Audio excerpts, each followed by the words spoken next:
Donc bonjour mes frères et sœurs, mes chers amis. On continue ce matin l'étude du chapitre 4 et on est rendu au verset 17.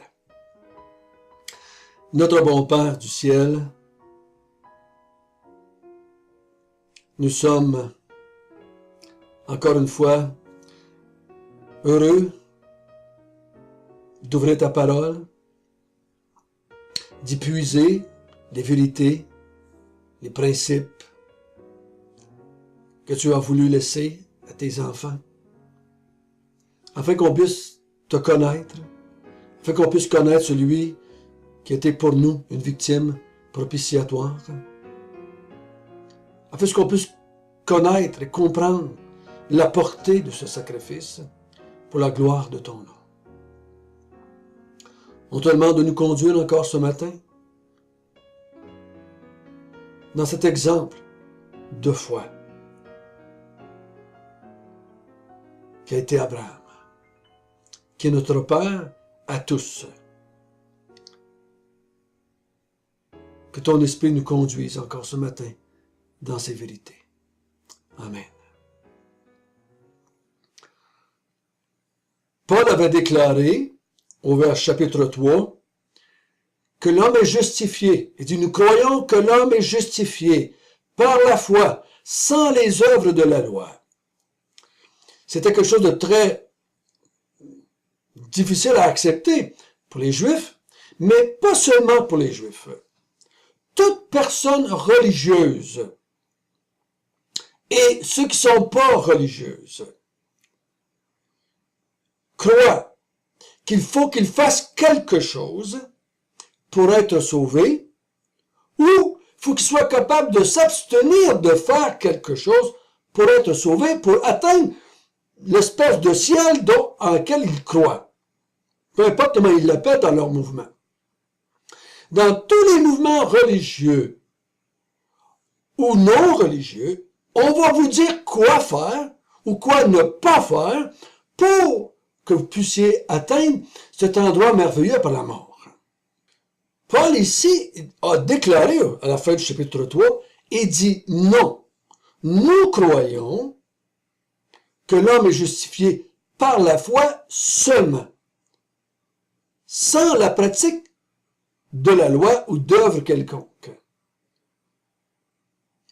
Et au chapitre 4, on a commencé à voir il y a quelques jours qu'il va prendre Abraham comme exemple du premier qui a été justifié par la foi.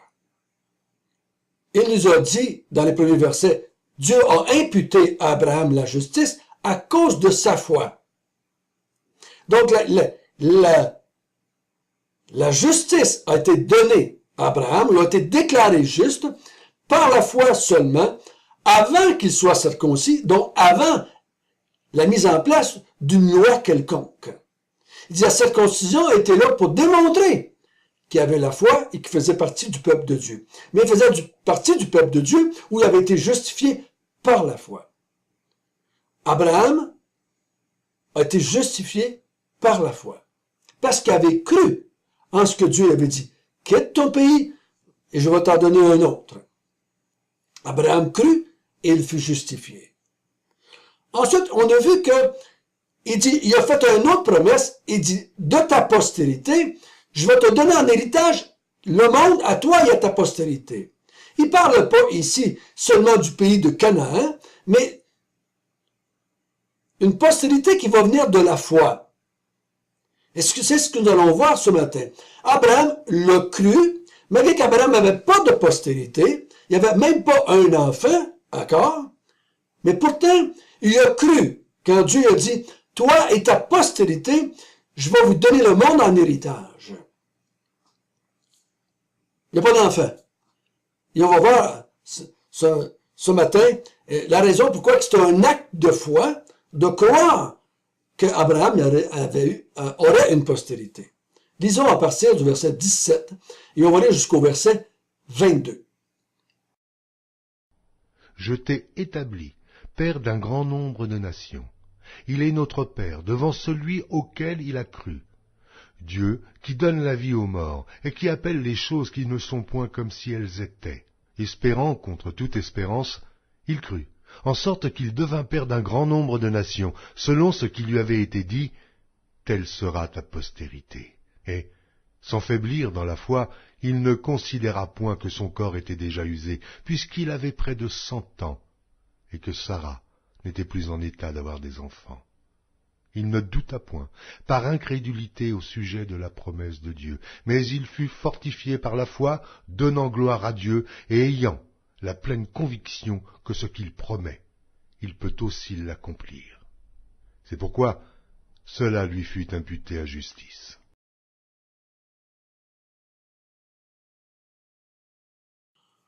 Donc, Dieu dit à Abraham, je vais te donner en héritage le monde, à toi et à ta postérité.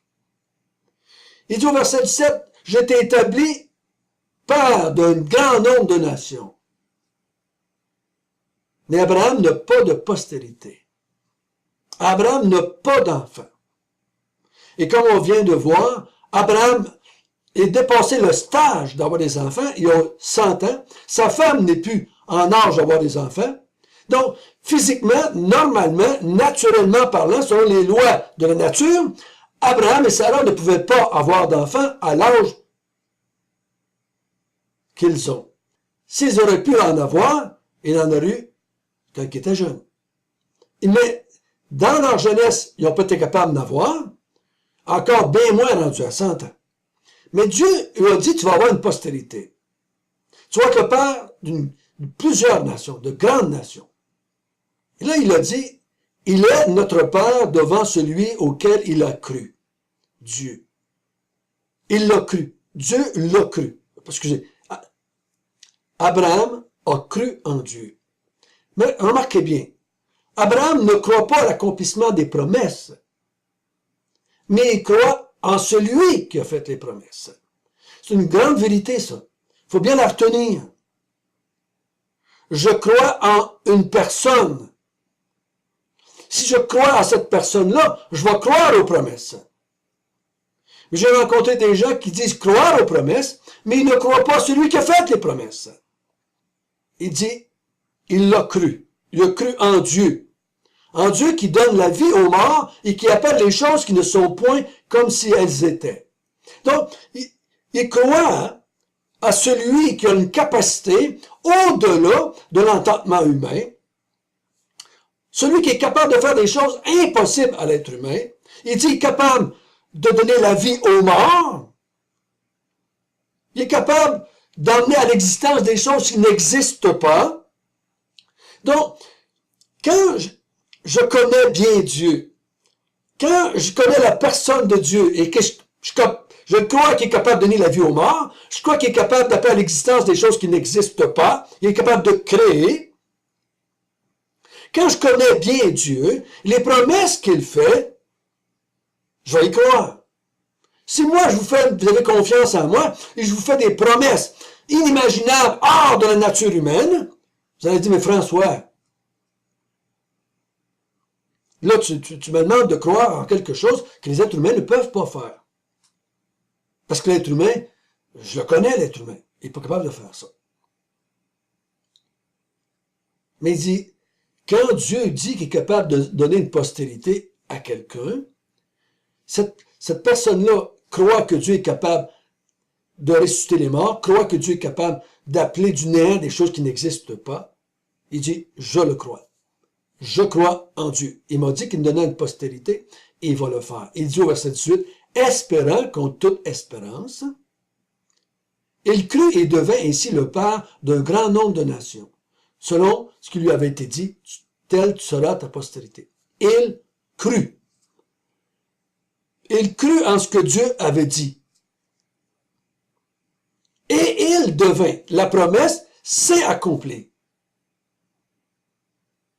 Et au verset 19, il dit, et sans faiblir dans la foi.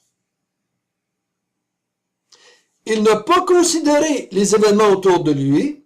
Il n'a pas regardé à sa propre capacité. Il n'a pas regardé à la capacité de sa femme. Il n'a pas regardé à l'âge. Il n'a pas regardé aux lois naturelles.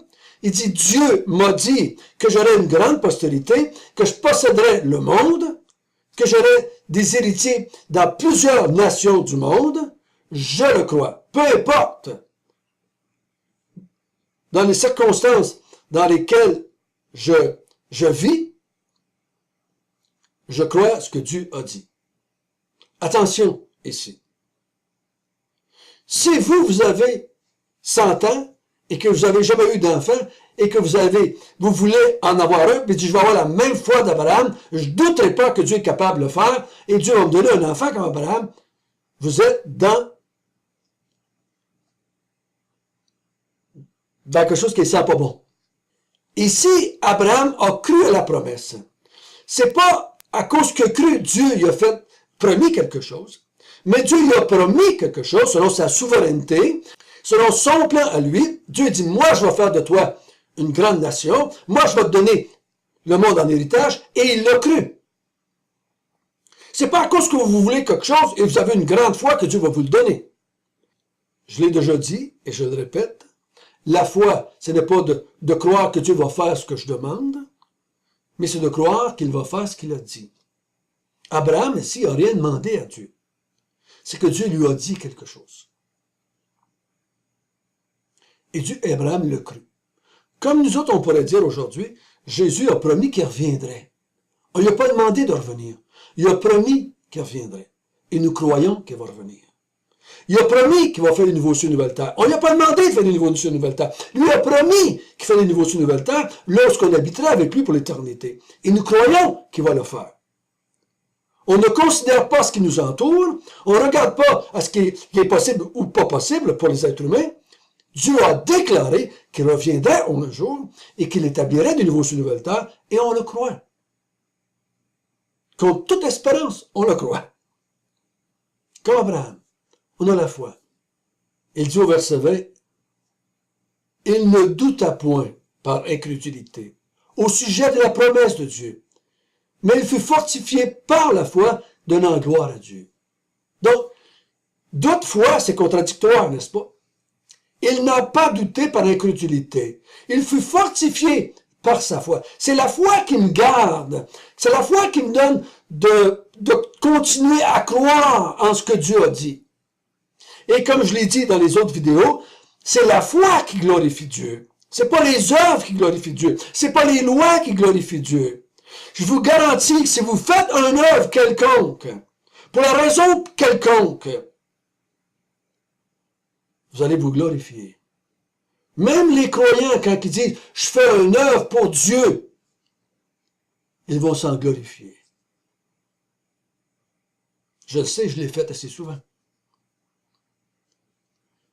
Mais quand je déclare une promesse de Dieu et que je dis au monde entier, en tout cas ceux qui sont proches de moi, je crois ce que Dieu a dit. Je donne gloire à Dieu ainsi. Si je dis au monde entier ce que j'ai fait, je me glorifie devant le monde entier.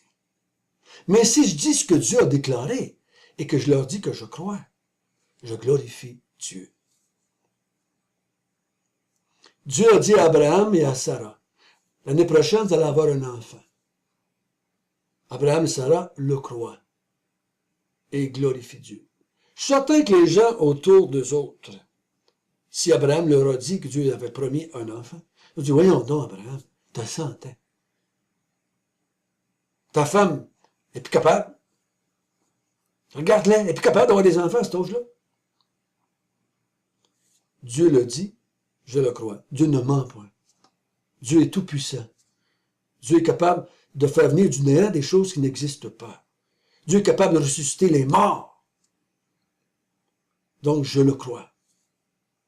Je le crois. Et ainsi, je glorifie Dieu. Au verset 21, « Ayant la pleine conviction, la foi, ce que Dieu promet, il peut aussi l'accomplir. » Faites bien attention. Ce que Dieu promet, pas ce que vous désirez, pas ce que vous voulez, pas ce que vous pensez, pas ce que vous planifiez. Ce que Dieu a promis. Ce que Dieu promet, il l'accomplit toujours. Mais souvent, les chrétiens, malheureusement, je l'ai fait, vous l'avez peut-être déjà fait, je vous dis peut-être, je suis sûr que vous l'avez déjà fait. Vous avez pris des versets bibliques, vous en avez fait des promesses, et là, vous avez prié pour demander à Dieu de l'accomplir. Alors, Dieu l'a promis, il va le faire. Comme Dieu a promis que je manquerais de rien. Dieu a promis que je ne manquerais pas de rien. Dieu pourvoirait à mes besoins. C'est une promesse de Dieu, ça. Pour le Nouveau Testament, je parle. C'est une promesse de Dieu. Non. Et vous pouvez trouver des chrétiens qui souffrent de faim.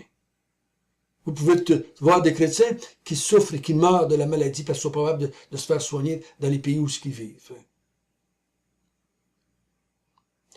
Il y en a qui disent que Dieu va les protéger. Dieu a promis, je vais mettre mon ange, il va te protéger. Et les chrétiens meurent d'accidents.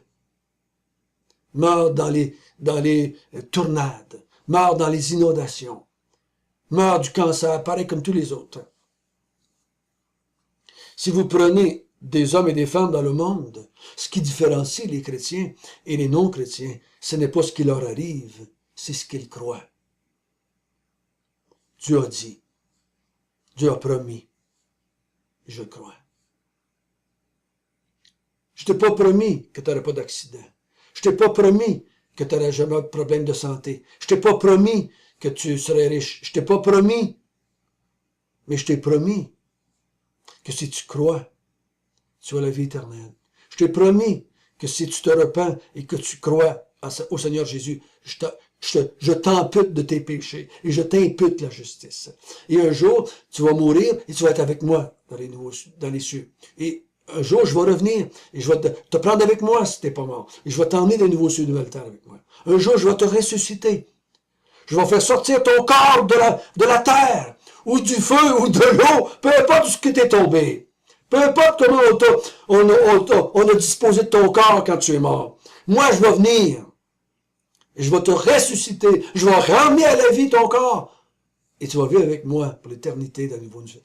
Impensable, inimaginable, comme tous les principes scientifiques. C'est impossible scientifiquement. Voyons donc, François. On est au 21e siècle, là. Mais on ne crée plus à des affaires de même. Tu n'y crois pas? Moi, j'y crois. Dieu l'a déclaré. Il a fait la promesse. Et ce que Dieu promet, il l'accomplit. Il dit au verset 22, « C'est pourquoi la justice lui a été imputée. »